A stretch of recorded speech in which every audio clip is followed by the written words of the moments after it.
Hello friends, welcome to Usha's kitchen. இன்றைக்கி நம்ம சிம்பிளாக ஈஸியாக வெண்டைக்காய் ஃப்ரை எப்படி செய்யுதுன்னு பார்க்கலாம் வாங்க. அதுக்கு நாம் 1/2 கிலோ வெண்டைக்காவை க்ளீன் பண்ணி கட் பண்ணி எடுத்துக்கலாம். 1 வெங்காயம், 2 பச்சை மிளகா, 1 பூண்டு தட்டி எடுத்துக்கலாம்.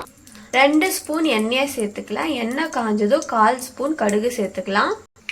கடுகு பொரிஞ்சதும் 1 கொத்து கருவேப்பிலை, அடுத்து வெங்காயம், பச்சை மிளகா, பூண்டு சேர்த்துக்கலாம்.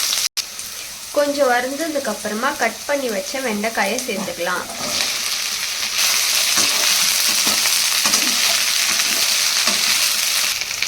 கால் ஸ்பூன் உப்பு சேர்த்துக்கலாம். இப்போ இதை மூடி வச்சு ஸ்லிம்மில் வச்சு 5 to 10 மினிட்ஸ் வேக வச்சு எடுத்துக்கலாம். 1 சிட்டிகை மஞ்சள் தூள் சேர்த்துக்கலாம். 1 ஸ்பூன் மிளகாய் தூள். 1 நிமிஷம் நல்லா சாட்டேட் பண்ணிவிட்டு ஆஃப் பண்ணி இறக்கிடலாம். அவ்வளோதாங்க, ரொம்ப சிம்பிளாக ஈஸியாக வெண்டைக்காய் ஃப்ரை ரெடி ஆகிடுச்சு. இந்த வீடியோ உங்களுக்கு பிடிச்சிருந்தா லைக் பண்ணுங்கள், ஷேர் பண்ணுங்கள், கமெண்ட் பண்ணுங்கள். இதே மாதிரி நிறையா குக்கிங் ரெசிபீஸ்க்காக மறக்காமல் உஷாஸ் கிச்சன் சேனலை சப்ஸ்கிரைப் பண்ணிக்கோங்க. தேங்க்யூ ஃபார் வாட்சிங்.